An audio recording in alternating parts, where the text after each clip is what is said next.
to Al Islam Academy. جب یہ شہادتیں ہو چکی اور لٹا پٹا اہل بیت کا قافلہ، بدبخت یزید کا حکم نامہ آیا کہ اسے ابن زیاد کے پاس کوفہ اور چند دن کوفے میں قیدی رکھ کر اور پھر انہیں پابسلاسل قیدیوں کا قافلہ سروں کو نیزوں پہ رکھ کے ایک جلوس کی شکل میں دمشق میرے دربار تک لایا جائے۔ تو جب یہ قافلہ لے کے روانہ ہوئے تو کتب حدیث میں اور کتب سیر میں آیا ہے کہ قافلہ جب روانہ ہوا تو آسمان پر خون کے ساتھ کچھ اشعار لکھے گئے، خون کے ساتھ اشعار لکھے گئے، اور اشعار خون کے ساتھ یہ تھے: اترجو امت قتلت حسینا شفاعت جدہ یوم الحسابی۔ وہ جو حدیث پاک میں نے پڑھی تھی، حرم شفاعت، جو میری اہل بیت پہ ظلم کرے گا اس پر میری شفاعت حرام کر دی گئی۔ وَإِنَّ اللَّهَ حَرَّمَ عَلَيْهِ الْجَنَّةَ، اور اللہ نے اس پر جنت حرام کر دی۔ تو خون کے ساتھ، خون آلود قلم کے ساتھ الفاظ لکھے گئے، خونی قلم کے ساتھ، کہ کیا وہ طبقہ جس نے حسین کو شہید کر دیا ہے کیا اب بھی مسلمانی کا دم بلتا ہے اور امید رکھتا ہے کہ اس کے نانا کی شفاعت نصیب ہو جائے گی؟ شفاعت تو حسین کے نانا کی ہے، شفاعت تو کسی اور کی نہیں ہے۔ جسے بھی شفاعت کا حق ملا ہے وہ حسین کے نانا کی خیرات ملی ہے۔ تو فرمایا: ترجو امت قتلت حسینا شفاعت جدہ یوم الحسابی۔ حسین کو قتل کرنے والے بدبختوں، کیا اب بھی حسین کے نانا کی شفاعت کی قیامت کے دن امید رکھتے؟ پھر اس کے نیچے لکھا: فلا واللہ لیس لہم شفیع، فلا واللہ لیس لہم شفیع وہم یوم القیامت فی العذاب۔ نہیں، ہرگز نہیں، خدا کی قسم ان کا کوئی شفاعت کرنے والا نہ ہوگا اور قیامت کے دن وہ سخت عذاب میں مبتلا کر دیے جائیں گے۔ وقد قتلوا الحسین بحکم جور وخالف حکمهم حکم الکتاب۔ ان ظالموں نے ظالم حکمران کے حکم کے تحت اور ظلم پر مبنی حکم کے تحت حسین کو قتل کر دیا، اور ان کے حکم نے قرآن کے حکم کی مخالفت کر دی۔ ان کے حکم نے قرآن کے حکم کی مخالفت کر دی۔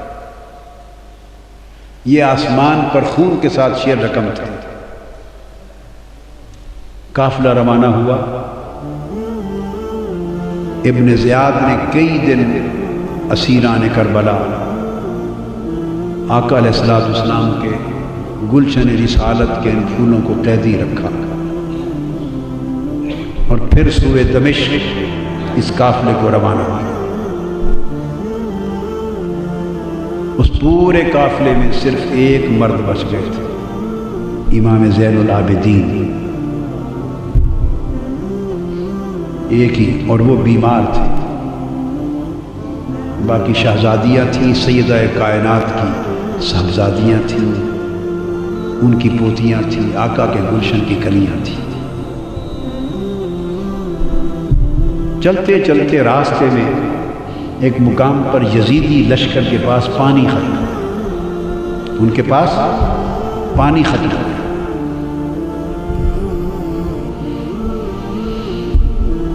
انہوں نے قافلہ روک دیا اور کہا کہ پانی لے لیں۔ یزیدی قافلے کا سربراہ، دھوپ تھی، چلچلاتی دھوپ تھی، صحرا تھا، اس نے اپنے لیے خیمہ نصب کرایا، چونکہ بڑے دور سے پانی آنا تھا۔ خیمہ نصب کر کے آرام سے سائے تلے بیٹھ گئے اور تمازت آفتاب سے تپتے جلتے ہوئے ٹیلوں پر حضور کی شہزادیوں کو ننگے آسمان کے نیچے بٹھا دیا۔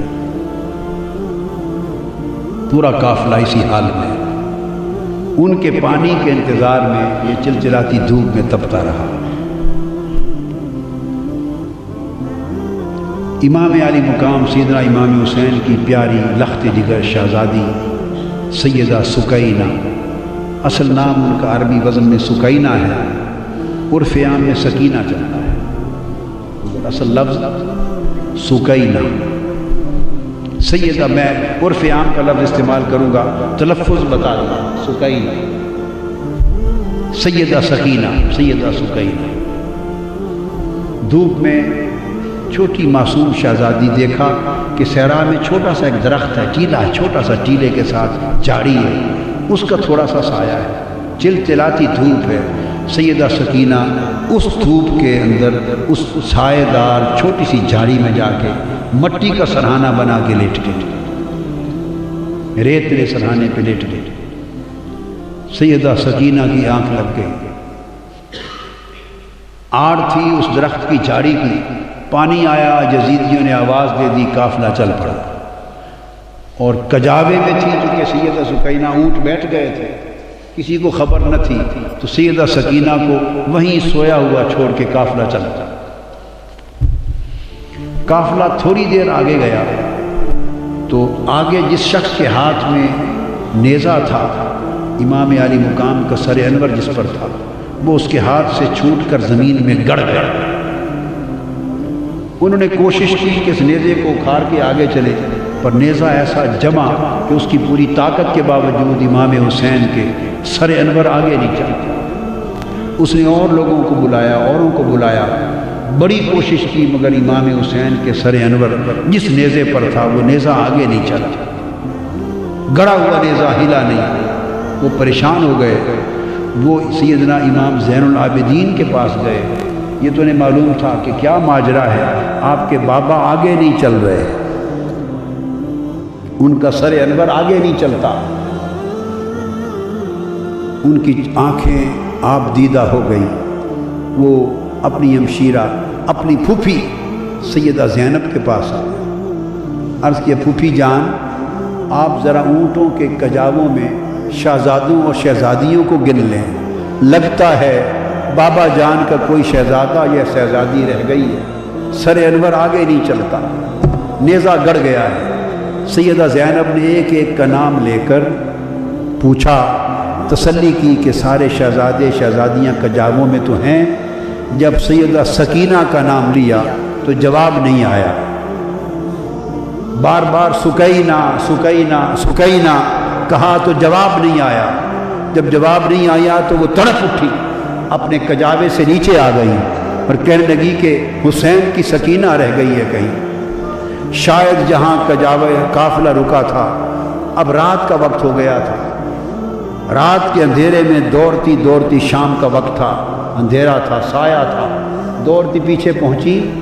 اور آگے جو پہنچی تو اندھیرے میں دیکھا کہ کوئی نقاب پوش خاتون ہے اور سیدہ سکینہ کو گود میں لے کے بیٹھی ہے اور ان کو چومتی ہیں.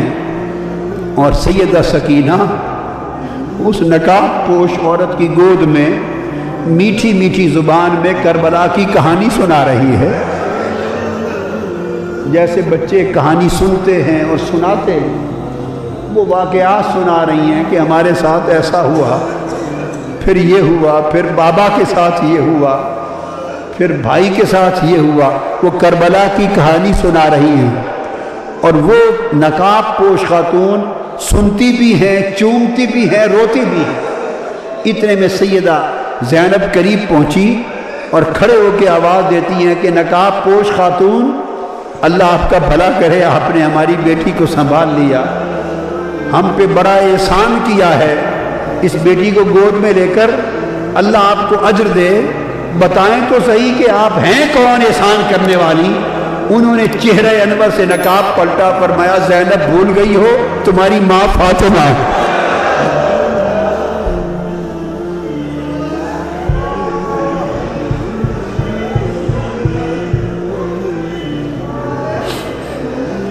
فاطمہ حسین کی لخت جگر، حسین کے سینے پہ سونے والی سکینہ تنہا رہ گئی تھی. قافلہ چل پڑا تھا تو میں اس کو تنہا رہ کر قبر میں نہیں رہ سکی.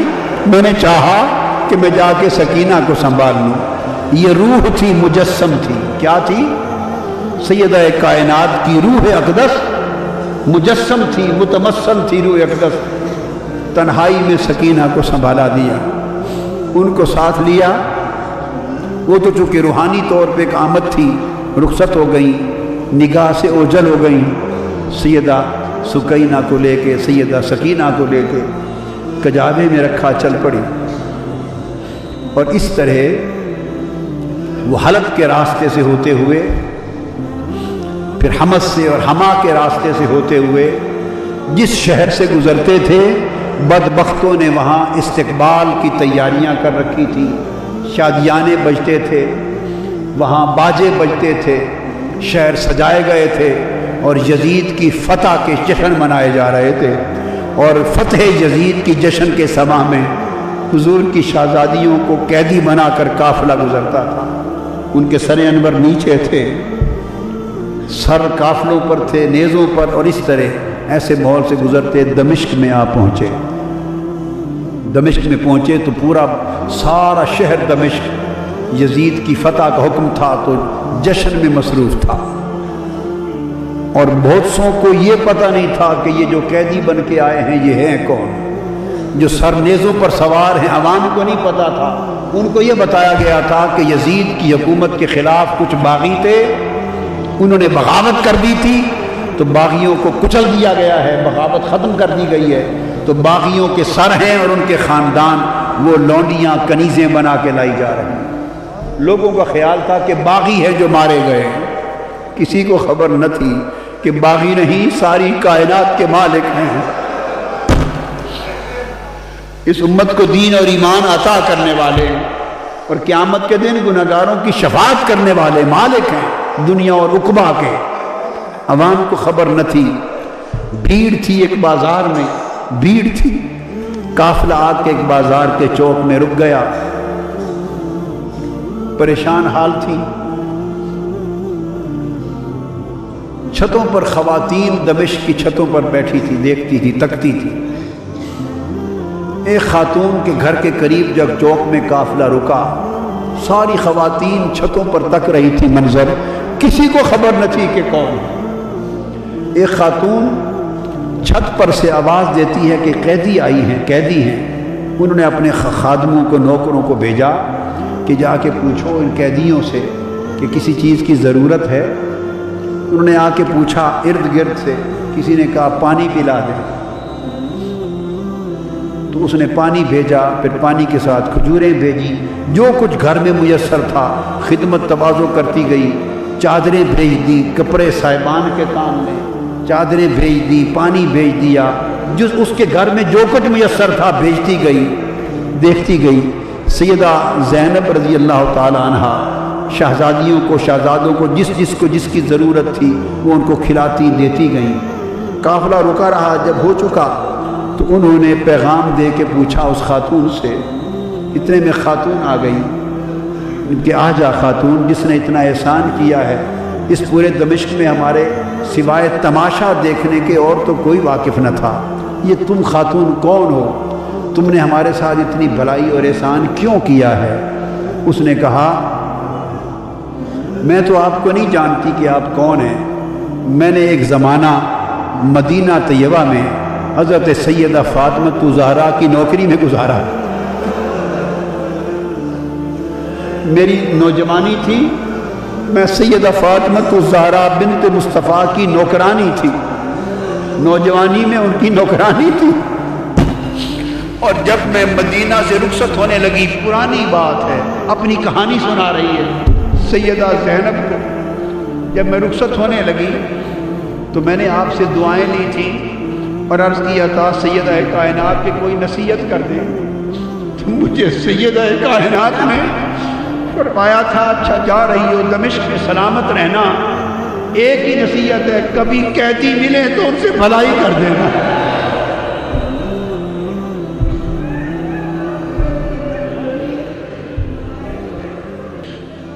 آپ بی بی مجھے تو کوئی پہچان نہیں ہے، میں تو نہیں جانتی آپ کون ہیں.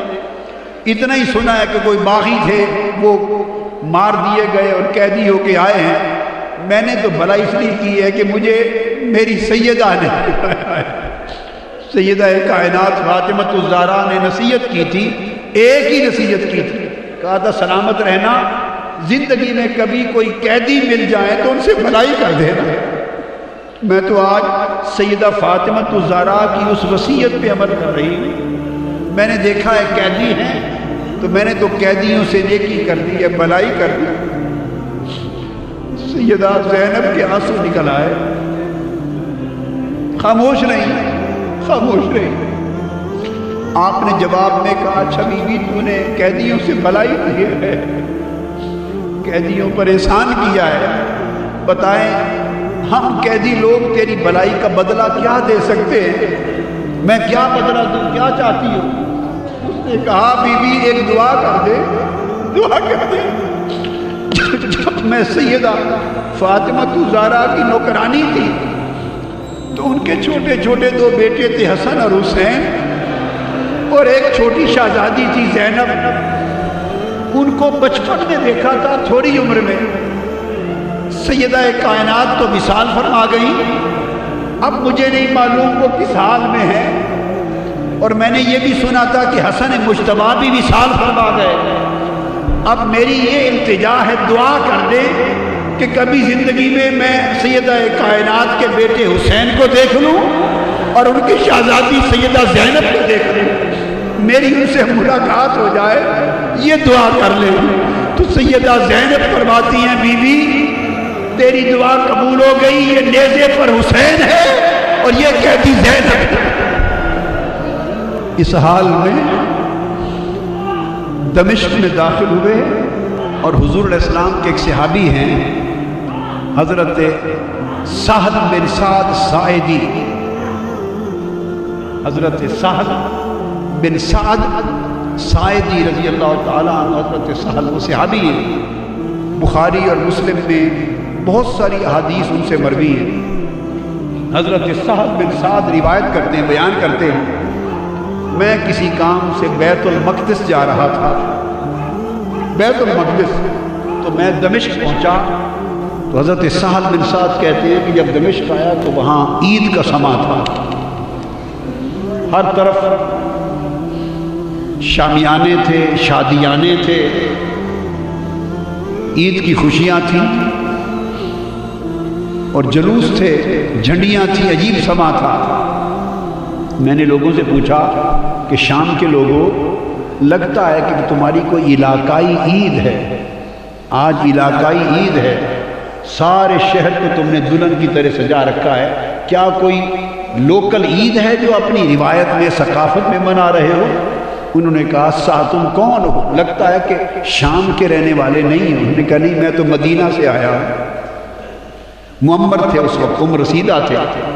پوچھے میرا نام سہل ہے، میں حضور علیہ السلام کو میں نے دیکھا ہے، زیارت کی اور آپ سے کچھ باتیں بھی سنی ہیں، تو میں نہیں جانتا یہاں کے حالات۔ انہوں نے کہا تمہیں معلوم نہیں کہ یہاں باغی تھے، انہوں نے بغاوت کی تھی، یزید کی حکومت کے خلاف بغاوت کچلی گئی ہے، یہ باغیوں کے سر ہیں اور یہ ان کی عورتیں ہیں، کنیزیں اور لونڈیاں بنا کے لائی گئی ہیں۔ انہوں نے دیکھا آگے جا کر کہ یہ باغی کون ہیں، حضرت سہل بن سعد۔ انہوں نے تو مدینہ کی گلیوں میں حضرت امام حسین کو آقا کے کندھوں پر سواری کرتے دیکھا ہوا تھا اور آقا کے سینہ اقدس پہ کھیلتے اور زبان مصطفیٰ کو چوستے، اس دور میں دیکھا ہوا تھا۔ اور بعد ازاں پھر پوری جوانی کی عمر دیکھی تھی، نظر میں گزری تھی، پورے 50 برس 40 برس نگاہ کے سامنے تھے، مگر گرد آلود تھا چہرہ پاک اور خون آلود تھا کٹا ہوا سر انور۔ آگے قریب جا کے دیکھا کہ یہ باغی کون ہیں، اور قریب دیکھ کے کسی کو کہتے ہیں کہ ان کی شکل تو حسین کی طرح نظر آتی ہے۔ حضور کے شہزادے امام حسین کے ساتھ بڑی مشابہت ہے، تو ساتھ ایک شامی کھڑا تھا، اس نے کہا تمہیں پہچان نہیں، یہ خود حسین ہے۔ چیخ نکل گئی، رو پڑے اور رو کے یہ قافلہ کدھر جا رہا ہے؟ وہ کہتے ہیں کہ میں پھر اس قافلے کے ساتھ چل پڑا اور دربار یزید تک ساتھ گئے، اور جو کچھ اس دربار میں دیکھا وہ بیان نہیں کر سکتا۔ اس دربار میں جب بدبخت یزید کا جو شراب میں دھت تھا، شطرنج کھیل رہا تھا، جب قافلہ پیش ہوا اور ساری شہزادیوں کو اور امام زین العابدین کو کھڑا کر دیا گیا۔ تو اس وقت وہ آ کے دربار پہ بیٹھا، اس نے کہا ایک ایک کا نام لے کر بتاؤ، یہ کون ہے، یہ کون ہے، یہ کون ہے؟ سیدہ سکینہ چھوٹی سی عمر ہے، 4-5 سال کی عمر ہے، اور ہاتھوں سے اپنا چہرہ چھپا،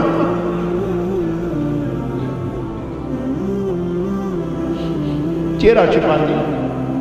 وہ بدبخت یزید پوچھتا ہے یہ بچی کون ہے جو چہرہ چھپاتی ہے ہاتھوں سے؟ کسی نے جواب دیا یہ سیدہ سکینہ ہے، حسین کے سینے پر لیٹنے والی شہزادی ہے۔ تو اس بدبخت نے پوچھا اس سے یہ خود کیوں نہیں بولتی، بتاؤ کون ہو؟ وہ سیدہ زینب اپنی پھوپھی کی طرف لپٹ گئی۔ پھر پوچھا یزید نے یہ بولتی کیوں نہیں، کون ہے؟ وہ پھر سیدہ زینب کے ساتھ لپٹ گئی۔ پھر پوچھا کیوں نہیں بولتی؟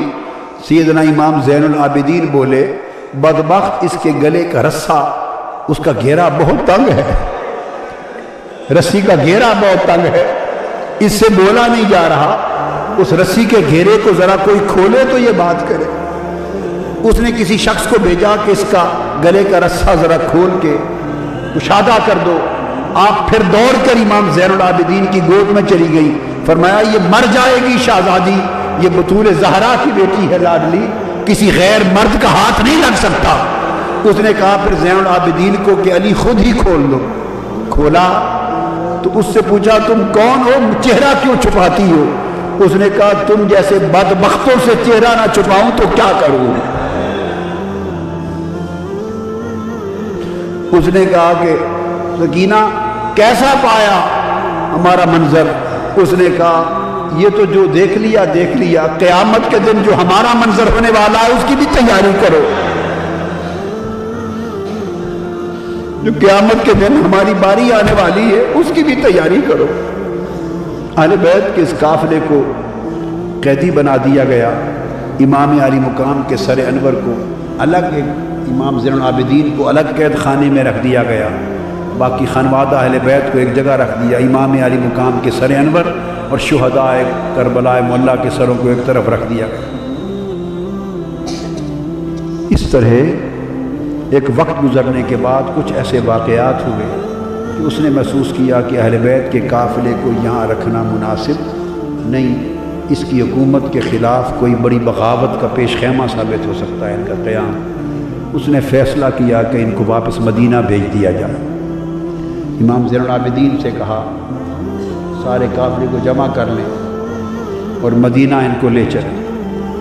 امام زین العابدین نے کہا کہ ہم جاتے ہیں، ہماری کوئی چیزیں تم نے لوٹی ہیں وہ دے دو۔ اس نے کہا لوٹا ہوا مال واپس نہیں کیا جائے گا۔ اس حال میں جب یہ مذاکرات ہو رہے ہیں، امام علی مقام سیدنا امام حسین کی ایک اور صاحبزادی ہیں حضرت فاطمہ، ان کی ایک اور صاحبزادی، ان کا اسم گرامی بھی سیدہ فاطمہ ہے بنت الحسین، وہ کھڑی ہیں۔ ایک شامی دربار میں اچانک آیا، شامی، حالت دیکھ کر اس نے سمجھا کہ یہ باغی قتل ہوئے ہیں اور ان کے خاندان کے لوگ لونڈی اور غلام بن کے آئے ہیں، کنیزیں ہیں، لونڈیاں بن کے آئی ہیں۔ اس ایک شامی نے اسی مغالطے میں یزید سے کہا فاطمہ بنت الحسین کی طرف اشارہ کر کے کہ یہ جو کنیزیں آئی ہیں ان میں سے یہ لونڈی باندھی کنیز مجھے دے دو۔ سیدہ فاطمہ بنت الحسین چیخ کے اپنی پھوپھوں کے ساتھ دامن سے لپٹ گئی، کہنے لگی پھوپھی جان کیا ہمیں کنیزیں نہیں بنایا جائے گا؟ فرمایا بیٹے گھبرا نہیں، یہ جرت نہیں کر سکتے۔ فرمایا یہ حرام ہے، نہ ان کی جرت ہے کر سکے، نہ اس بدبخت ملعون یزید کی جرت ہے کہ کر سکے۔ یزید بولا، طیش میں آ گیا، وہ بولا کہ میرے اختیار میں ہے، اگر چاہوں تو میں تم سب کو کنیز بھی بنا دوں۔ آپ نے فرمایا ملعون، جب تک تم میرے نانا کے دین کا نام لیتے ہو یہ ظلم نہیں کر سکتے، جب تک میرے نانا کی شریعت کا نام لیتے ہو یہ ظلم نہیں کر سکتے۔ جب اتنی کلام سیدہ زینب کا سنا، اس شامی کو اندازہ ہو گیا کہ یہ تو پیغمبر اسلام کی شہزادیاں لگتی، اس کو خبر نہ تھی۔ اس نے کہا یزید لعنت ہو تم پر، لعنت ہو تم پر، تم نے حضور کی شہزادیوں کے ساتھ ہی عشر کر رکھا ہے؟ میں سمجھا تھا کیسر روم کے دربار سے روم کی کوئی بغاوت سر ہو کے آئی ہے اور ان کی کنیزیں ہیں، یہ مصطفیٰ کی شہزادیاں ہیں جو ساری کائنات ان کی کنیز ہے۔ جب اس نے کہا لعنت ہو تم پر، تو یزید نے اسی وقت جلاد کو حکم دیا کہ اس کا سر قلم کر دیا جائے۔ امام زین العابدین نے فرمایا کہ ہماری کچھ چیزیں تم نے لوٹ لی ہیں، واپس کر دو، ہم مدینہ کو پھر چلے جائیں گے۔ یزید نے کہا لوٹا ہوا مال واپس نہیں ہوگا، تمہیں زاد سفر کے طور پہ کچھ دینار دے دیتے ہیں۔ فرمایا ہم لعنت بھیجتے ہیں تمہارے دیناروں پر، اور نہ ہی ہمارے پاس کوئی مال تھا جو تم نے لوٹا، ہمیں تو 2-3 چیزیں ہمیں واپس کر دیں، باقی پاس رکھ لو۔ وہ چند چادریں ہیں جو ہماری اماں فاطمہ الزہرا کے ہاتھ کی بنی ہوئی ہیں، کچھ کپڑے ہیں جو سیدہ ہماری اماں فاطمہ الزہرا کے ہاتھ کی بنی ہوئی ہیں، ہمیں وہ واپس دے دو، اور ان کا دست، ان کا گلوبند ہے جو اپنی شہزادی کو پہنایا تھا، وہ چھینا ہوا گلوبند دے دو۔ ہم تو 3 یادگاریں سیدہ فاطمہ الزہرا کی چاہتے ہیں کہ تم بدبختوں کے پاس نہیں، واپس مل جائیں۔ وہ تینوں چیزیں واپس لے لی۔ قافلہ روانہ ہو گیا اور چلتے چلتے کربلا معلی، 3 دن شہداء کربلا معلی اور امام علی مقام کے مزارات اقدس پر تعزیت کے لیے 3 دن قیام کر کے مزارات کی زیارت کر کے واپس مدینہ پہنچا۔ جب شہر مدینہ کے باہر پہنچے تو پھر آگے مدینہ میں داخل ہونے کی سکت نہ تھی، نہ امام زین العابدین کو سکت تھی، نہ سیدہ زینب کو سکت تھی۔ ان کے خدام میں بشیر نامی خادم تھے، ان کو بھیجا کہ اب ہم تو آگے کیسے جائیں، جاؤ اہل مدینہ کو خبر کر دو کہ لٹے ہوئے لوگ آ رہے ہیں، خانوادہ رسول آج اسیران دمشق بن کے واپس آ رہے ہیں۔ اس شخص نے جا کے مدینہ پاک میں خبر کی، مدینہ پاک میں قیامت آ گئی، یہ کوہرام مچ گیا۔ اہل مدینہ کہتے ہیں کہ اتنی قیامت یا اس دن آئی تھی جس دن حضور علیہ السلام کا وصال ہوا تھا، یا یہ قیامت اس دن آئی جب سیدہ زینب اور امام زین العابدین کا لٹا ہوا قافلہ حضور کے گھر واپس پہنچا۔ سارے اہل مدینہ باہر آ گئے، روتے چیختے تڑپتے، ایک قیامت کا سما تھا، روتے چیختے اس لٹے قافلے کو لے کے آئے اور سیدھا آقا علیہ السلام کی بارگاہ میں روضہ رسول پہ جا کے گر پڑے۔ امام زین العابدین اور سیدہ زینب روتے ہوئے آقا کی قبر انور پہ گر کر عرض کرتے ہیں نانا جان، آپ کا حسین قتل کر دیا گیا ہے جو آپ کے کندھوں پہ سواری کرتا تھا۔ اور جب گئے تھے تو آپ کا خاندان ہرا بھرا خاندان گیا تھا، آج لٹ کر واپس آئے ہیں، ایک بیمار کے سوا کی نسل کا کوئی بچہ واپس نہیں بچا یا رسول اللہ۔ انا للہ و انا الیہ راجعون لا تقولوا لمن يقتل في سبيل الله اموات بل احیاء ولكن لا تشعرون۔ امام علی مقام نے اپنے نانا کے ساتھ کیا ہوا وعدہ پورا کر دیا، ان کے کندھوں پر کرائی گئی سواری کا بدلہ چکا دیا، ان کی زبان چوسنے کے نتیجے میں پیاسا رہ کر زبان کے چوسنے کے احسان کا بدلہ چکا دیا، اور آقا علیہ الصلوۃ والسلام کے دین کی حفاظت اور دین کی گلشن کی آبیاری اپنے خون سے کر کے امام علی مقام نے اپنا فرض ادا کر دیا۔ آقا علیہ الصلوۃ والسلام کے پاس یہ قافلہ مدینہ طیبہ میں واپس آیا، اور پھر امام زین العابدین پوری عمر تنہا ایک جگہ رہتے، عبادت کرتے اور روتے رہتے، اتنی کثرت سے روتے۔ تو کسی نے پوچھا کہ آپ اتنا کیوں روتے ہیں؟ وہ فرماتے تھے کہ حضرت یعقوب علیہ السلام کا ایک یوسف گم ہوا تھا، حضرت یعقوب کا ایک یوسف گم ہوا تھا، وہ رو رو کے نابینا ہو گئے تھے، ان کی بینائی چلی، وَابْيَضَّتْ عَيْنَاهُ، ان کے غم میں ان کی بینائی چل بسی تھی، تو میرے مصطفیٰ کے تو سارے یوسف چل بسے، گلشن مصطفیٰ کے سب یوسف گم ہو گئے۔ دوستو، حسین سے محبت کرنا، حسین کا غم کرنا، حضور کے عطرت اور اہل بیت اور خانوادہ کا غم کرنا، ان سے محبت کرنا اور غم حسین اور غم اہل بیت میں آنسو بہانا، یہ باعث بخشش ہے، باعث مغفرت ہے، گناہوں کی تلافی کا سبب ہے، آقا کی بارگاہ کی قربت ہے، حضور کی شفاعت کا سبب ہے۔ اللہ تعالی ہمیں ہمیشہ محبت رسول، محبت اہل بیت اور تعظیم صحابہ کے اوپر زندہ رکھے، اور حضور کی اہل بیت کی محبت والے ایمان پر مارے، اسی پہ قبر میں اور قیامت کے